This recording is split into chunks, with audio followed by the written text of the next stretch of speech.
कैसे हैं आप सब। होपफुली सब लोग ठीक होंगे, खुश होंगे। अल्हम्दुलिल्लाह मैं भी ठीक हूँ। Welcome back to my channel. और आज ना जुमे की रूटीन शेयर करूँगी इंशाल्लाह आप लोगों के साथ।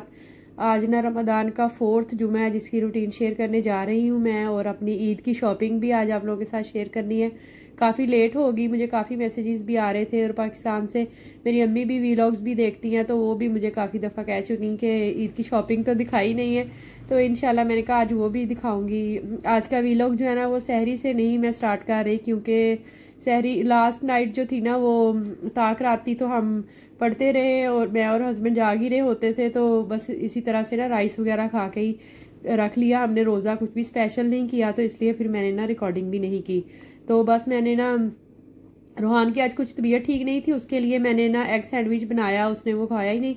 उसके बाद फिर मैंने उसे ना थोड़ा सा बिस्किट और जूस वगैरह दिए। मैंने कहा कुछ तो खा ले, क्योंकि मस्जिद जाना होता है ना, फिर वहाँ जाके इसको भूख लगती है तो फिर तंग करने लग जाता है नमाज के दौरान ही।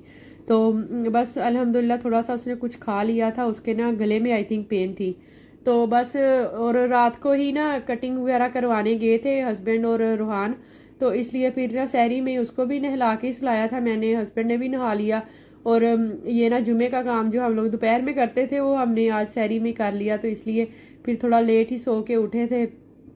उसके बाद फिर नेल्स वगैरह कट करने होते हैं, जुमे के कुछ ख़ास काम होते हैं करने वाले, जैसे कि खुशबू लगाना और जुमे की नमाज के लिए जाना, सूरह कहफ पढ़ना और साफ़ सुथरे कपड़े पहनना, नहाना, गुस्ल करना, मतलब कि तो वो चीज़ें जो है ना वो तो फिर साथ साथ चल ही रही होती हैं। यहाँ पे हम लोग आ गए हैं मस्जिद नमाज पढ़ने के लिए। और आज 4th जुमा है इस रमज़ानुल मुबारक का, और दिन ऐसे चुटकियों में गुजर गए हैं, पता भी नहीं चला है कि रुकता ही नहीं है, तेजी से खत्म ही होता जा रहा है। ये वही माह रमजान है जिसका हम लोग इतना बेसब्री से इंतजार कर रहे थे। बड़ी प्रिपरेशंस हो रही थी, बहुत कुछ हो रहा था, और अभी देखें 2-3 दिन ही रह गए हैं बस। तो अब इसकी रहमतें और बरकतें समेटने के लास्ट मोमेंट हैं, बस जितना हो सके उतनी इसकी रहमतें और बरकतें समेट लें।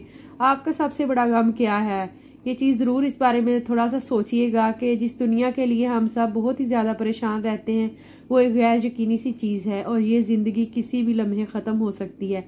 और मौत जो है ना वो सबसे ज़्यादा यकीनी चीज़ है, और उसी को हम भुलाए बैठे हैं, किसी भी लम्हे हमें दबोच सकती है। लिहाजा पलट आइए, अपनी सोचों का जाविया जो है ना उसको थोड़ा सा बदलिए, और आखिरत को अपना सबसे बड़ा गम बना लीजिए। अपनी और अपनी औलाद की सोच पर काम कीजिए।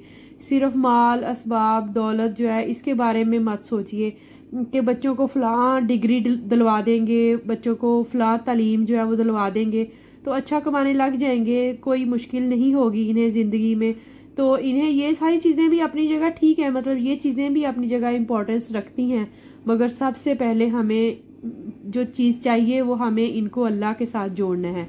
तो लिहाजा इनकी सोच पर काम करें, इस चीज़ पर काम करें कि हमें उन्हें आखिरत के लिए प्रिपेयर करना है, ताकि अपनी औलाद को हम खुद के लिए भी सदका जारिया बना सके। नमाज के बाद हमने आज कहीं भी नहीं जाना था, बस डायरेक्ट हम लोग घर आ गए हैं। और सूरह कहफ मैंने सहरी के टाइम में कुछ पढ़ ली थी, और कुछ ना अभी मैंने आके उसको ख़त्म कर लिया है, क्योंकि असर के टाइम फिर किचन में जाना होता है, तो फिर बड़ी ऐसे ना भागम भाग सारा कुछ करना होता है। तो चलिए जी, मैं आप लोगों के साथ शेयर करने जा रही हूँ अपनी ईद की शॉपिंग। और इस बार तो ना ऐसे कमाल ही हो गया कि माशाल्लाह से 2-3 ड्रेसेस मैंने ले लिए। हालांकि कभी भी इस तरह से नहीं हुआ कि यहाँ रहते हुए हम ना ऐसे बाकायदा शॉपिंग करने के लिए जाएं ईद की। तो मुझे ईदी भी आ गई हुई थी, मेरे भाइयों ने मुझे सेंड की। तो जो भाई यहाँ है ना वो तो काफ़ी मतलब 1-2 वीक पहले ही मुझे दे गए हुए थे, और फिर नेक्स्ट वीक जब आए हैं तो उन्होंने पूछा कि क्यों शॉपिंग नहीं की। मैंने इसीलिए जल्दी दे दी थी कि ताकि शॉपिंग वगैरह करो तुम। तो मैंने कहा चलें ठीक है, आपकी ही ना दी हुई ईदी से ही इस बार शॉपिंग कर लेती हूँ फिर मैं। तो ये वाले जो 2 ड्रेसेस हैं ना, मैंने ईद उसका शॉपिंग का वीलॉग भी शेयर किया था। हम लोग रोला गए थे तो वहाँ से मैंने बताया था खरीदे हैं।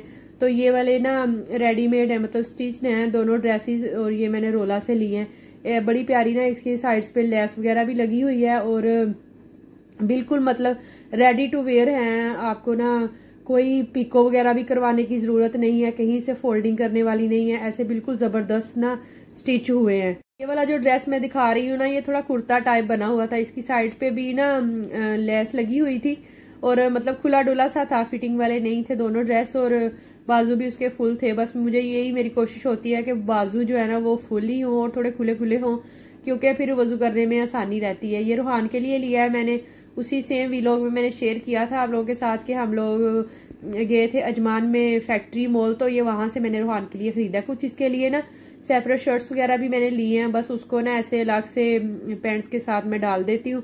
अब इसके ना मैंने प्रॉपर ऐसे ड्रेस लेने ख़त्म कर दिए, क्योंकि इसको ना फिर कभी इलास्टिक तंग होता है, कभी क्या होता है, कभी क्या होता है।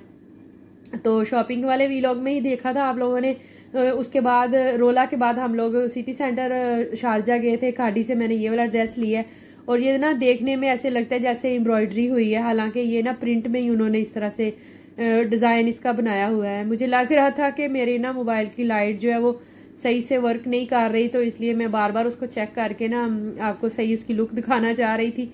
इसके ऊपर बड़े प्यारे ऐसे स्टोन से लगे हुए हैं और गले की बैक साइड पे भी छोटे छोटे पर्ल्स लगे हुए हैं। और ये इसका डिज़ाइन है, ये कलर है इसका ऑफ वाइट सा, और लाइनिंग भी है इसके दरमियान में ना शाइनिंग वाली। आई थिंक कैमरे में तो सही तरह से आ नहीं रही। तो ये बाजू है, बाजुओं के आगे भी इस तरह से ना पर्ल्स लगे हुए हैं।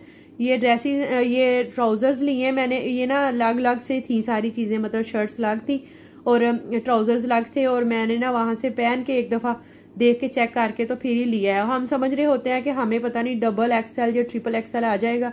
जो ड्रेस मैंने लिया है ना, तो उसके बाद हमने 2 चेंज किए हैं और बाद में मुझे फिर वो ना मतलब उससे कम वाला आया मुझे। तो बस मैं समझ रही थी मुझे पता नहीं कितना बड़ा साइज आना है, लेकिन ये वाला जो ड्रेस है ना, इसको मैंने फिर पहन के चूज किया है। इसको 2 मैंने अलग अलग से ना ट्राउजर्स ले लिए, क्योंकि ट्राउजर्स की ना फिटिंग मुझे अच्छी लग रही थी। और ट्राउजर्स लेते हुए मैं ये चीज देखती हूँ कि अतहियात में बैठना होता है ना, तो वो फिर आपको तंग ना करे, इजी आप होके ना बैठ सके। ये वाला जूता है जो मैंने वहां से फैक्ट्री मॉल से ही लिया था, शेयर किया था ना आप लोगों के साथ। तो ये ना काफी कंफर्टेबल है। देखिए इसका ना सोल जो है वो सॉफ्ट है काफी, और ऊपर वाला हिस्सा जो है ना वो भी सॉफ्ट ही है। और ईद के मुनासबत से मैंने ना फैंसी जूता नहीं लिया, नॉर्मल वाला ही लिया है, ताकि मैं ना इसको बाद में भी वेयर कर सकूं। थोड़ी सी इसके साथ हील है, क्योंकि अबाया पहनना होता है ना, अबाया नीचे लगता रहता है तो बड़ा अनकंफर्टेबल सा होता है। तो बस आज ना इफ्तार में मैंने कुछ भी स्पेशल मतलब के डिफरेंट सी चीज कुछ नहीं बनाई थी। ये बस पकोड़े थे और साथ में क्रीम चाट बनाई थी। बाजार से ना समोसे हस्बैंड ले आए थे, तो फ्राई उनको घर में कर लिया था। रोहान के लिए ना मैंने आलू की चिप्स थोड़ी सी फ्राई की थी, और सारा दिन उसने सही तरह से कुछ नहीं खाया और मुझे टेंशन हो रही थी। आई थिंक उसका ना गला खराब है। साथ में स्ट्रॉबेरी मिल्क शेक बना लिया था। भाई ने भी हमें ज्वाइन किया था, क्योंकि उन्होंने उम्रा के लिए जाना है, तो उनकी सारी ना चीजें वगैरह इधर हमारी तरफ ही पड़ी हैं। तो चलिए मिलते हैं नेक्स्ट व्लॉग में। होपफुली आज का वीडियो अच्छी लगी होगी, आपको व्लॉग अच्छा लगा होगा। वीडियो अच्छी लगी तो लाइक जरूर कीजिएगा, और अगर चैनल पे न्यू है तो subscribe my channel. Thank you for watching. अल्लाह हाफिज, टेक केयर, बाय बाय।